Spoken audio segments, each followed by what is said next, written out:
На наших глазах совершилось удивительное событие.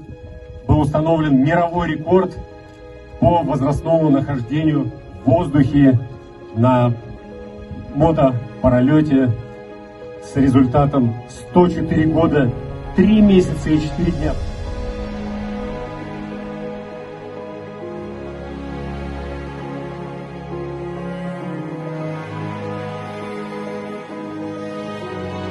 Üçüncülükte gidip aynanıp artımız olma dedim.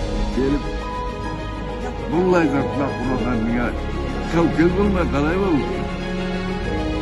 Allah'a şükür. Artımız bulmay gelip vallahi. Bu şans güzel Allah kurap Allah zartları kuran. Ceslerimiz köp kurtulma.